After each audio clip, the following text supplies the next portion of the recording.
क्या आपको मालूम है कि लक्ष्मी रूप माता सीता ने भी अपने जीवन काल में एक ऐसा घोर पाप किया था जिसकी सजा उन्हें उनके उसी जीवन में मिली। ये जानने के बाद भी कि वो जो कर रही हैं वो सही नहीं है, फिर भी सीता माता ने एक पाप किया था जिसने उनको उनके पति से ही अलग कर दिया। क्या था वो पाप और किस श्राप के कारण सीता माता को पति वियोग से गुजरना पड़ा? एक कथा के अनुसार जब माता सीता अविवाहित थी, एक दिन सीता अपनी सहेलियों के साथ बगीचे में घूम रही थी।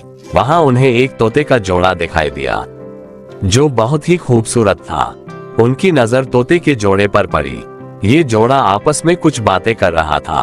तोते के जोड़े को आपस में बातें करते देख माता सीता के अंदर जिज्ञासा उत्पन्न हुई कि ये दोनों क्या बातें कर रहे होंगे। जिसके बाद माता सीता तोते के उस जोड़े के पास गई और उन्होंने सुना कि ये जोड़ा सीता माता और उनके पति यानी कि भगवान राम के बारे में बात कर रहा है। पृथ्वी पर श्री राम नाम से विख्यात एक बड़े सुंदर राजा होंगे। उनकी महारानी का नाम सीता होगा।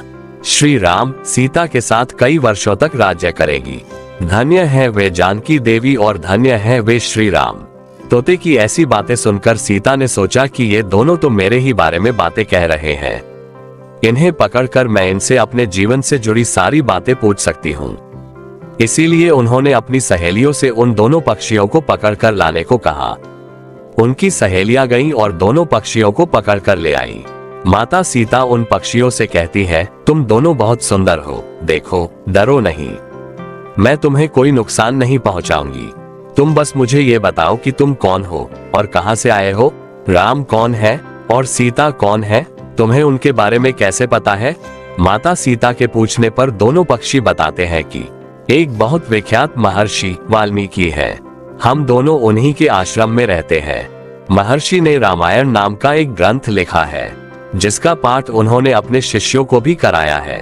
उन पक्षियों ने सीता को ये भी बताया कि इस ग्रंथ में महर्षि वाल्मीकि ने बताया है कि महर्षि ऋष्यशृंग के द्वारा किए गए पुत्रेष्टि यज्ञ से प्रसन्न होकर भगवान विष्णु, राम, लक्ष्मण, भरत और शत्रुघ्न ये 4 मानव शरीर धारण कर पृथ्वी पर जन्म लेंगे। बड़े होने पर श्री राम महर्षि विश्वामित्र और अपने छोटे भाई लक्ष्मण के साथ हाथ में धनुष लिए मिथिला आएंगे और शिव जी के धनुष को तोड़कर सीता से विवाह करेंगे।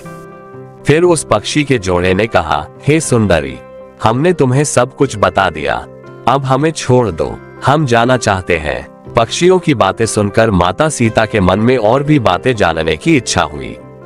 उन्होंने उन दोनों से पूछा कि राम कहाँ होंगे, वे किसके पुत्र हैं, कैसे वो मिथिला आकर जानकी से विवाह करेंगे। नर तोता बोला कि श्री रामचंद्र का मुख कमल के समान सुंदर, नेत्र बड़े बड़े और खिले हुए, नासिका ऊंची, पतली भुजाएं घुटनों तक, गला शंख के समान होगा। मैं उनका क्या वर्णन करूं, जिनके गुणों का बखान सो मुख वाला भी नहीं कर सकता। दोनों पक्षी कहते हैं कि जानकी देवी धन्य है जो जल्द ही रघुनाथ जी की पत्नी बनकर उनके साथ कई वर्ष तक राज करेगी। लेकिन तुम कौन हो देवी? पक्षियों की बातें सुनकर सीता ने कहा कि जिसे तुम लोग जानकी कह रहे हो वो मैं ही हूँ। अब अपने भविष्य के बारे में इतना सब कुछ जानने के बाद माता सीता के मन में अपने भविष्य के बारे में और भी जानने की जिज्ञासा हुई। जिसके बाद माता सीता ने तोते के उस जोड़े को बंदी बनाकर पिंजरे में डलवा दिया और माता सीता उन्हें कहती हैं कि मैं तुम दोनों को तब ही छोड़ूंगी जब श्री राम यहाँ आकर मुझसे विवाह करेंगे। तब तक तुम दोनों आराम से मेरे घर में रह सकते हो। हर दिन मैं तुम्हारे लिए स्वादिष्ट भोजन लाऊंगा। ये सुनकर मादा तोता जानकी से कहती कि हम वन के पक्षी हैं, हमें घर में सुख नहीं मिलेगा। मैं गर्भवती हूँ, मुझे जाने दो, मैं अपने स्थान पर जाकर बच्चे पैदा करूंगी। आप चाहें तो उसके बाद फिर से यहाँ आ जाऊंगी। उसके कहने पर भी सीता जी ने उसे नहीं छोड़ा। तब उसके पति यानी नर तोते ने कहा, सीता, मेरी पत्नी को छोड़ दो, वो गर्भवती है। जब ये बच्चों को जन्म दे देगी तब उसे लेकर मैं फिर तुम्हारे पास आ जाऊंगा। तब माता सीता ने कहा, तुम आराम से जा सकते हो, लेकिन ये मुझे बहुत पसंद है। तुम घबराओ नहीं, मैं इसकी अच्छे से देखभाल करूंगी। जब सीता ने उस मादा तोते को छोड़ने से मना कर दिया तब वो पक्षी दुखी हो गया। पक्षी दोबारा सीता जी से निवेदन करता है कि मैं अपनी पत्नी के बिना जिंदा नहीं रह सकता, इसलिए इसे छोड़ दो माता सीता। तुम बहुत अच्छी हो, मेरी प्रार्थना मान लो। इस तरह उसने बहुत समझाया, लेकिन सीता ने उसकी पत्नी को नहीं छोड़ा। तब मादा पक्षी ने क्रोध में सीता को श्राप दिया कि जिस प्रकार तू मुझे इस समय अपने पति से अलग कर रही है, वैसे ही तुझे भी स्वयं गर्भवती की अवस्था में श्री राम से अलग होना पड़ेगा। कुछ दिन बाद पति से बिछड़ने के दुख में मादा पक्षी के प्राण निकल गए। पत्नी की मौत हो जाने पर नर पक्षी दुखी हो गया।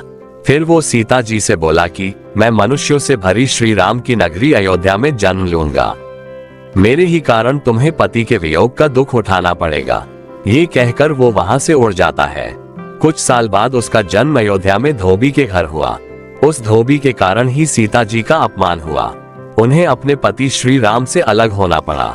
उस तोते का श्राप ही सीता जी के पति श्री राम से बिछड़ने का कारण बना। इसीलिए जब माता सीता गर्भवती थी तो उन्हें भी पति से दूर वन में रहना पड़ता है। आपने अक्सर लोगों को कहते सुना होगा कि हमें हमारे कर्मों का फल हमें यही मिलता है। इस कहानी से ये बात सिद्ध भी हो जाती है कि कर्म के फल से कोई भी नहीं बच सकता, फिर चाहे वो भगवान राम हो या सीता। सभी को अपने कर्मों को फल भोगना पड़ता है। अगर आपको ये वीडियो पसंद आया तो और भी ऐसे भक्ति और ज्ञान संबंधी वीडियो देखने के लिए हमारे चैनल को सब्सक्राइब करें।